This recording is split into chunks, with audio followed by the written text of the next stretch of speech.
So today we will discuss a new paper. ये भी board का पेपर है हमारा।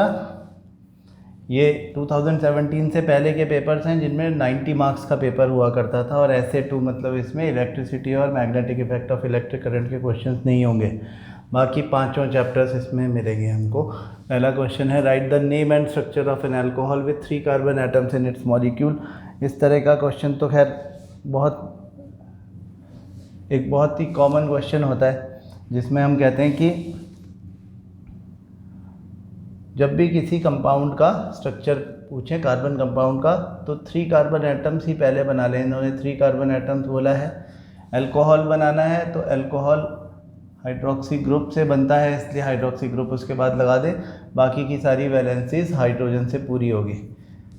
तो this is CH3 CH2 CH2 OH, CH3 CH2 CH2 OH, that's it. बिल्कुल simple है। हाँ, आगे देखो। What happens when a mature Spirogyra filament attains considerable length? एक मैच्योर स्पायरोगायरा की अगर एक कंसीडरेबल लेंथ हो जाती है, मतलब वो मैच्योर हो जाता है। मैच्योर हो गया तो उसके बाद फ्रैगमेंटेशन होता है। So it divides into so many parts from a place between the cells and gets divided into multiple spirogyra. All the fragments, हम इस प्रोसेस को fragmentation बोलते हैं, and all the fragments get developed into new spirogyra.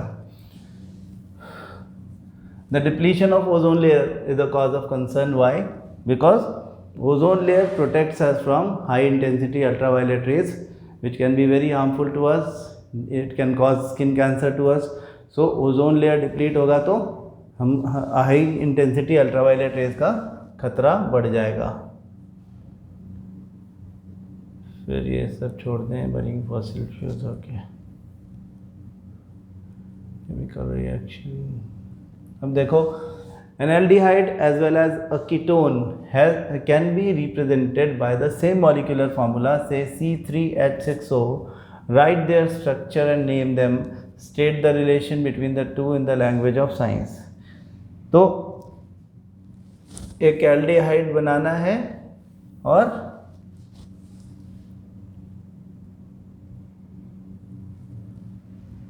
एक ketone बनाना है, same formula लेके,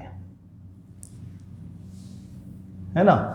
तो C3H6O, एक ही फॉर्मूला से 2 स्ट्रक्चर्स बनेंगे, तो वो स्ट्रक्चरल आइसोमर्स हैं एक दूसरे को। तो इन जो हम बनाने जा रहे हैं उनके बीच में relation between them in the language of sciences, they are structural isomers of each other. अब देखो, एल्डिहाइड बनाना है तो वैसे ही करो,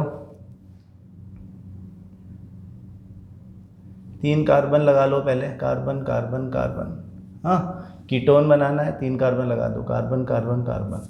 हाँ, एल्डिहाइड बनाना है, इधर डबल बॉन्ड OH, ये एल्डिहाइड ग्रुप लग गया। बाकी वैलेंसीज हाइड्रोजन से फुलफिल हो जाएगी। CH3 CH2 CHO, देखो C3H6O हो गया। और फिर इसको देखो, यहाँ जो हम बना रहे हैं कीटोन, तो बीच वाले कार्बन पे डबल बॉन्ड O लगा दो, बाकी वैलेंसीज हाइड्रोजन से फुलफिल होगी। C3H6O ये भी हो गया। अब उनके नाम बताने, ये हो गया प्रोपेनल, 3 कार्बन वाला एल्डिहाइड इज प्रोपेनल, और 3 कार्बन वाला कीटोन इज प्रोपेनोन। ठीक है, ये बात ध्यान रखो। Write their structures and name them, तो इनके स्ट्रक्चर्स बना दिए ऐसे बना करके, और फिर स्ट्रक्चरल फार्मूला लिख दो। CH3 CH2 CHO propanal, CH3 CO CH3। इसको हम CH3 CO ऐसे भी दिखा सकते हैं, CH3। ठीक है, this is how the structures are made. An element X belongs to third period and group 16 of the modern periodic table. अगर हमें स्ट्रक्चर पता है तो हमें आइडिया लग जाएगा कि ये सल्फर की बात हो रही है.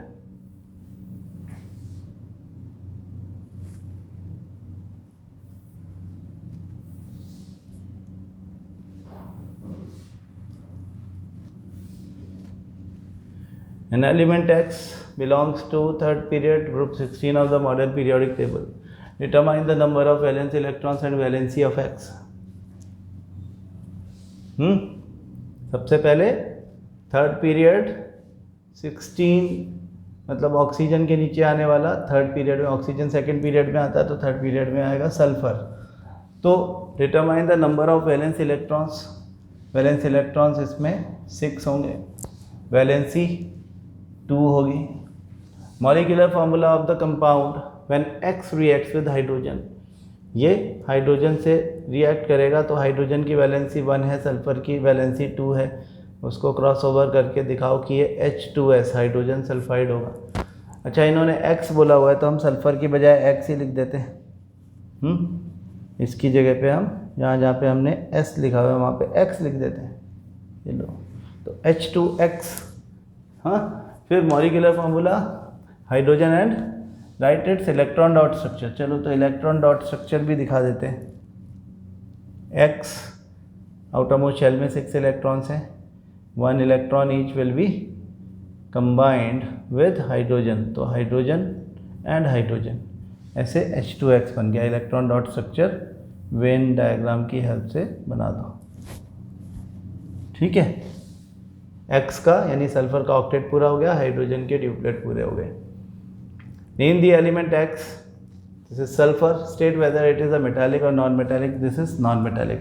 Sulphur is a non metal because it has the tendency to gain electron in order to become stable. ठीक है.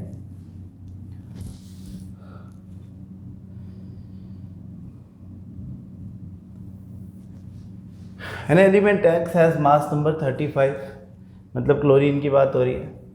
Number of neutrons 18. ठीक है. Right atomic number electronic. अब एटॉमिक नंबर, ये न्यूट्रॉन का नंबर जो है उसमें उसको आप अगर इसमें से माइनस कर देते हो मास नंबर में से, तो 35 minus 18 that is 17 atomic number आ गया. तो क्लोरीन हमें पहले से पता है क्लोरीन है. Right atomic number and electronic configuration of X. इसका इलेक्ट्रॉनिक कन्फिग्रेशन लिखना है 2 8 7. एटॉमिक नंबर 17 लिख ही लिया है आपने. Also write group number. Group number is 17. Period number is 3. Valency is 1. 1 electron is required in order to become stable. तो वो valency है. Valency is 1.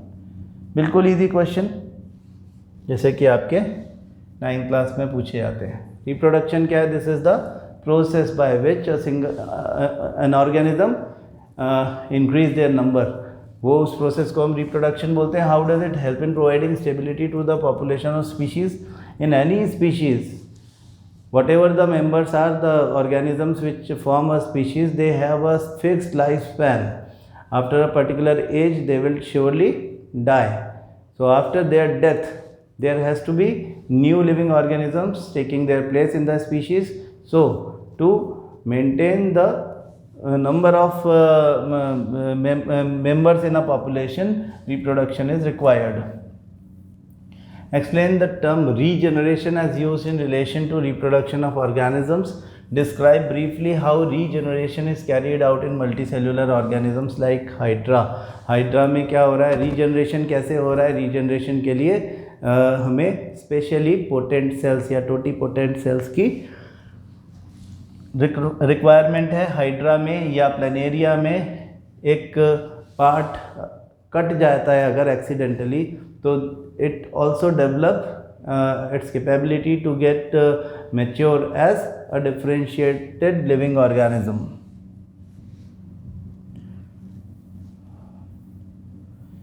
यहाँ पे हमें ये डायग्राम दिया. List 2 reasons for the appearance of variations among the progeny formed by sexual reproduction.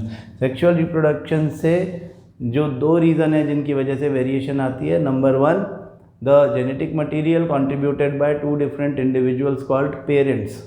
हाँ, वो genetic material at the time of fertilization जब मिलता है और ज़ाइगोट फॉर्मेशन होती है तो वेरिएशन नेचुरली आ जाता है.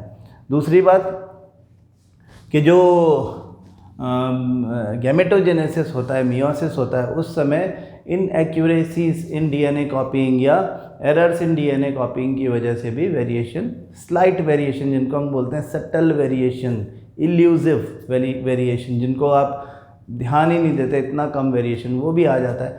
तो वो भी कुछ ना कुछ वेरिएशन का रीज़न है. Name the part marked A in the diagram. अब ए कहाँ है? A is pollen grain. How does A reaches part B? Pollen grain के अंदर जो मेल जर्म सेल है वो जाता है with the help of pollen tube. Pollen tube grows through the style and reaches the ovary, and जो male germ cells हैं वो इनमें चलते चलते ओवरी तक पहुंचती हैं. State the importance of the part C. Part C यानी स्टाइल का क्या इंपॉर्टेंस है? It allows the pollen tube to move through it and enter into the ovary to take the male germ cell for the fertilization into the ovary. What happens to the part marked D after fertilization is over? D is ovule. It gets developed into, अगर ये ovule के लिए लिखा है तो ये थोड़ा सा डाउट है. ओव्यूल के लिए लिखा हुआ है तो it gets developed into a seed, और अगर ये ओवरी के लिए लिखा हुआ है, पूरा ओवरी के लिए, तो ovary gets developed into fruit. दोनों बातें लिख दो जहाँ पे डाउटफुल हो. How do Mendel's experiment show that traits are inherited independently?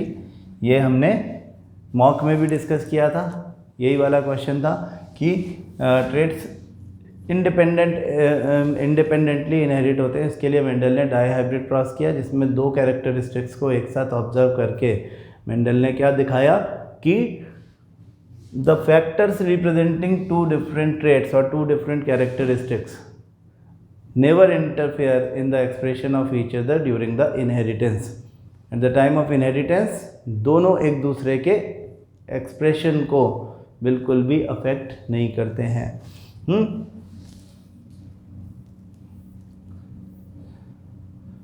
ये सब लाइट के हो गए.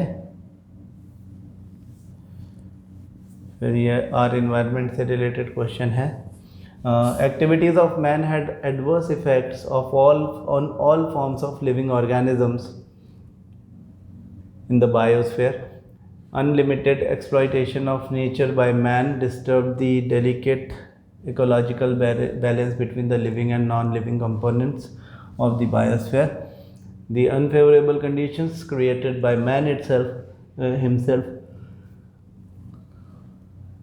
threatened the survival not only of himself but also of the entire living organisms on the mother earth. One of your classmates is an active member of Eco Club of your school, which is creating environmental awareness amongst the school students, spreading the same in the society and also working hard for preventing environmental degradation of the surroundings. So why is it necessary to conserve our environment? हाँ, हमारे environment को conserve करना necessary क्यों है? State the importance of green and blue dustbins in the safe disposal of the household waste. And number 3, list two values को छोड़ दो, values वाला क्वेश्चन नहीं आएगा. Why is it necessary to conserve our environment? हमारे environment को conserve करना क्यों ज़रूरी है? Because we also, the human beings also are dependent upon the environment for our own survival. अगर हम environment के conservation पर ध्यान नहीं देंगे तो हमारा survival भी endangered हो जाएगा. We are also a part of a food chain. We are also a part of an ecosystem. So we also get affected if ecosystem does not conserved. अच्छा, state the importance of green and blue dustbins in the safe disposal of the household waste, because our household waste contains both types of waste, that is biodegradable as well as non-biodegradable. So in green dustbin we put only biodegradable substances which can be decomposed by bacteria, so they are disposed of that way. But in blue dustbin, we need to put our non-biodegradable waste, so that the people who help us to clean our garbage, they take it to a separate place where these waste, which cannot be decomposed by microorganisms, they can be recycled or can be treated otherwise.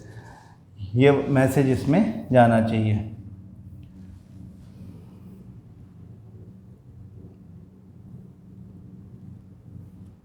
What is placenta? Placenta is a disc-like tissue which supplies the food, oxygen to the developing embryo and takes away the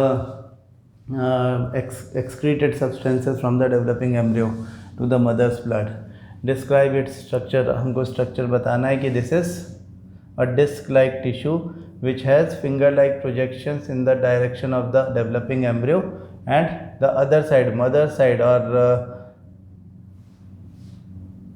uterine wall के तरफ वाला side पे there is a space where blood is filled. State its functions in case of a pregnant human female. हाँ, जब human female pregnant है, मतलब यहाँ पे एम्ब्रियो का डेवलपमेंट हो रहा है, एम्ब्रियो की बॉडी में ब्लड सप्लाई करेगा, ऑक्सीजन सप्लाई करेगा, और यहाँ से हार्मफुल वेस्ट यानी नाइट्रोजिनस वेस्ट को मदर के ब्लड में वापस ले जाएगा. ठीक है ना.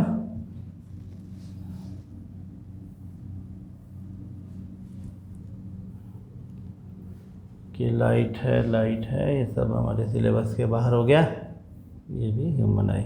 चलो, तो बस ये पूरा पेपर, इसमें जितने भी क्वेश्चंस थे हमारे काम के, सारे हमने कर लिए. आप लोग रोज़ जो भी मैं पेपर करवा रहा हूँ उसके क्वेश्चंस को ध्यान से देखें और उनके आंसर्स को लिख करके प्रैक्टिस करें. हाँ, ये सब पुराने पेपर्स हैं, यहाँ पे रिपीटेशन हो सकती है. बिफोर 2017 पेपर जो भी हैं उनका रिपीटेशन बिल्कुल हो सकता है, इसलिए ध्यान रखें इन सब क्वेश्चंस का, जो कि आपके रेलेवेंट सिलेबस वाले चैप्टर्स में से आते हैं. ठीक है, थैंक यू.